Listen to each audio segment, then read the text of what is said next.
आपको क्या लग रहा है कि ये जो $1 मिलियन जो मांगे गए हैं पाकिस्तान भी देगा क्या? क्यों नहीं देगा मैडम, कोई मसला नहीं है, इसमें कौन सी बात है। ये तो छोटी मोटी फीस है। $1 अरब क्या पाकिस्तान दे सकता है? ये वो पैसा है जो पाकिस्तानियों के खून पसीने का पैसा होगा। ये वो पैसा है जो टैक्स पेयर्स का पैसा होगा। तो क्या पाकिस्तान ये पैसा दे सकता है? पाकिस्तान तो खुद चारों तरफ जो है कहीं ना कहीं से लोन मांगता फिरता है। उसके बाद यानी पाकिस्तान नहीं, पाकिस्तान के चलाने वाले। और उसके बाद वो लोन हम वापस करने की हालत में भी अक्सर नहीं होते। और वो जो जब वापस करने की बात आती है तो चाहे वो यूएई हो चाहे सऊदीया हो, उनसे हम यही कह रहे होते हैं कि जी 1 साल और रहने दीजिए फिर दे देंगे।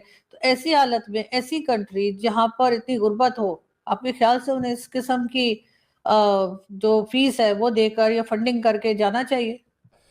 जैसा डोनाल्ड ट्रंप कहेंगे वैसा ही पाकिस्तान के फील्ड मार्शल आसिम मुनीर साहब करेंगे, और वही उन्होंने किया। और मैंने आपको ये भी बताया था कि फील्ड मार्शल आसिम मुनीर जो भी करेंगे, हुकूमत उसको ओन करेगी, मौलवी उसको एन इस्लामी और शरई करार देंगे, और पाकिस्तान का मीडिया उसे पाकिस्तान की बहुत बड़ी फतह करार देगा। पहले ये जरा वीडियो देखें, इसमें आपको फील्ड मार्शल नजर आ रहे हैं, लेकिन ये इस वीडियो की अहम बात नहीं है। वीडियो की अहम बात है कि अब आपको नवाज शरीफ नीचे नजर आ रहा है और तासुर ये दिया जा रहा है कि नवाज शरीफ को पता ही नहीं था और फील्ड मार्शल यहां तक पहुंच चुका था। ये बड़ा सवाल है ना। हो सकता है पाकिस्तान से पैसा लिए ना जाए और पाकिस्तान को इस्तिस्ना दे दिया जाए, इस बुनियाद पर कि पाकिस्तान अपनी फौज गजा में तैनात करेगा हमास को गैर मुसल्ला करने के लिए। यूएस इतने डिफरेंसेस होने के बाद भी इंडिया को क्यों इनवाइट करेगा? Because he has to show some good sense कि ये वो कंट्री है जिसके डिस्प्यूट नहीं है। पाकिस्तान को तो उसने इशारा मारना है, वो आ जाएगा। आपको क्या घाटा होगा, क्या फायदा होगा, वो तो बात की बात है।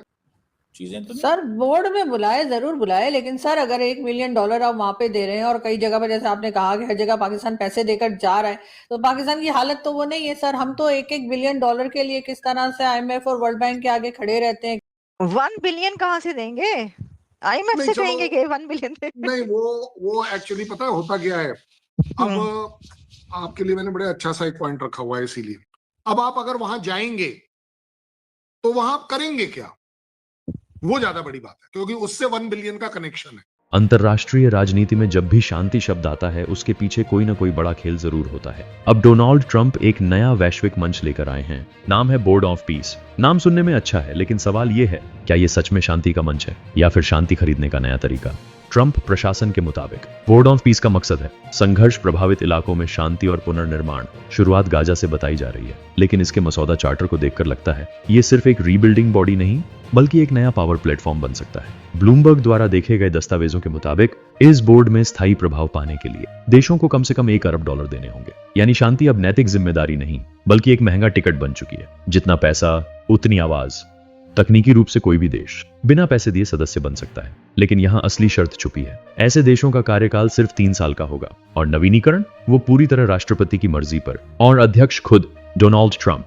अब असली कहानी, जो देश पहले साल में $1 अरब या उससे ज्यादा देंगे उन पर 3 साल की सीमा लागू नहीं होगी। यानी स्थायी कुर्सी, स्थायी असर। सीधी भाषा में पैसा है तो पावर है। इस पर पाकिस्तानी मीडिया क्या कह रही है, चलिए देखते हैं।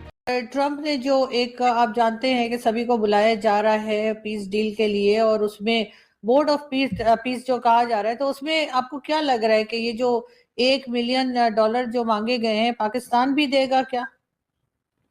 क्यों नहीं देगा मैडम, कोई मसला नहीं है, इसमें कौन सी बात है। ये तो छोटी मोटी फीस है। और दूसरी बात ये है कि जो भी इसका हिस्सा बनेगा वो देगा, और पाकिस्तान उसका हिस्सा बनने जा रहा है। लेकिन सर इस फीस की क्या जरूरत थी आपके ख्याल से? डिफरेंट ऑर्गेनाइजेशन जब रन करनी होती हैं तो उनको लिए आपने सेटअप देखें, फंडिंग तो चाहिए ना। कि अगर फॉर एग्जांपल रिकंस्ट्रक्शन ऑफ गजा एक प्रोजेक्ट है, रीबिल्डिंग ऑफ गजा एक प्रोजेक्ट है, तो वहां पे आपने जाके अगर उसको बिल्ड करना है तो then you have to have. Secondly फिर ये होता है कि once you have people and they come with money, तो it shows their seriousness that they are really serious. वाकई भाई आए हैं, सिर्फ बातें करने नहीं आए हुए, मतलब इट्स लाइक अबाउट मनी की बात है। तो मेरा ख्याल है कि सो इन दिस कॉन्टेक्स्ट पाकिस्तान भी इंटरेस्टेड है कि गजा जो है उसको रीबिल्ड किया जाए और वहाँ पे नॉर्मलाइजेशन हो, रिकंस्ट्रक्शन हो, लोगों की जिंदगियां बेहतर हों, जो इजराइल का एक जेनोसाइड था वो बंद हो। सो इन दिस वे। लेकिन सर पाकिस्तान तो खुद चारों तरफ जो है कहीं ना कहीं से लोन मांगता फिरता है, उसके बाद यानी पाकिस्तान नहीं, पाकिस्तान के चलाने वाले, और उसके बाद वो लोन हम वापस करने की हालत में भी अक्सर नहीं होते। और वो जो जब वापस करने की बात आती है तो चाहे वो यूएई हो चाहे सऊदीया हो, उनसे हम यही कह रहे होते हैं कि जी 1 साल और रहने दीजिए फिर दे देंगे। तो ऐसी हालत में ऐसी कंट्री जहां पर इतनी गुर्बत हो, आपके ख्याल से उन्हें इस किस्म की जो फीस है वो देकर या फंडिंग करके जाना चाहिए? दरअसल हमें अंदाजा नहीं है कि पाकिस्तान रोज किसी न किसी ऑर्गेनाइजेशन का, किसी ग्रुप का, किसी, फॉर एग्जांपल अभी प्राइम मिनिस्टर गए हुए हैं डेवोस, तो वहाँ की भी फी होगी। तो अब कहें बंदा जी वहाँ क्यों गए हैं आप, वहाँ पे पैसे देने पड़ेंगे, जहाज का तेल लगेगा, होटल का खर्चा आएगा, रोटी के पैसे लगेंगे, और ये होगा वो होगा। मतलब ऐसे थोड़ी ही आप चलते हैं दुनिया में। मतलब आप ऐसे थोड़ी कहेंगे कि भाई वो हमारा वजीर आजम नहीं आ सकता क्योंकि जहाज का तेल लगेगा उस पे, या वहाँ जाएंगे तो वहाँ पे टिप देनी पड़ेगी। मतलब ये तो कोई भी ऑर्गेनाइजेशन, अब फॉर एग्जांपल यूएन है, अब यूएन का भी आपको पता है पाकिस्तान अगर हिस्सा है तो Pakistan is paying a fee to the United Nations. वो यूएन की जितनी बॉडीज के हम मेंबर हैं उन सबको फीस जा रही हैं।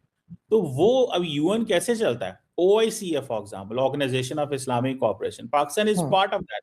सो Pakistan is paying the fee of that. SAARC था जो इंडिया ने जिसको डिसमेंटल किया प्रोग्राम को, तो उसके भी पाकिस्तान पैसे दे रहा था। तो ये तो जो मुल्क होते हैं उनके लिए कोई फी मसला नहीं होती, बाकी इकोनॉमिक कंडीशंस जो चलती रहती हैं। यहीं से तुलना शुरू होती है संयुक्त राष्ट्र से। यूएन में ताकत इतिहास और राजनीति से आई, लेकिन यहाँ ताकत तय होगी बैंक बैलेंस से। आलोचकों का कहना है ट्रंप एक ऐसा मंच बना रहे हैं जहां नियम भी अमेरिका बनाएगा और कुर्सियां भी वही बांटेगा। अमेरिकी अधिकारियों का कहना है कि इस बोर्ड का पैसा गाजा के पुनर्निर्माण में जाएगा, हर डॉलर वहीं खर्च होगा। लेकिन सवाल यह है, अगर मकसद सिर्फ गाजा है तो फिर नया वैश्विक बोर्ड क्यों? यूएन और वर्ल्ड बैंक पहले से मौजूद है। ट्रंप की राजनीति हमेशा डील पर टिकी रही है, चाहे व्यापार हो, डिफेंस हो या अब शांति। बोर्ड ऑफ पीस शांति का वही कारोबारी मॉडल लगता है जहां सब कुछ नेगोशिएबल है। सबसे बड़ा नुकसान किसे? उन देशों को जो संघर्ष झेलते हैं लेकिन अमीर नहीं है। अगर फैसला पैसा करेगा तो गरीब देशों की बात कौन सुनेगा?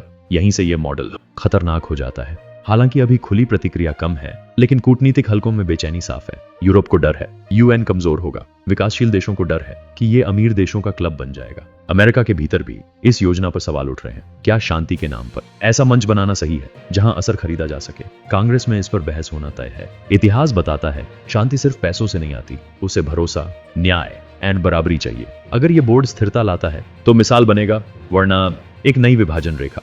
बोर्ड ऑफ पीस एक साहसिक लेकिन खतरनाक प्रयोग है। यह सवाल छोड़ जाता है, क्या आज की दुनिया में शांति भी खरीदी जा सकती है? अगर हां, तो फिर कीमत सिर्फ डॉलर में नहीं, इतिहास में चुकानी पड़ेगी।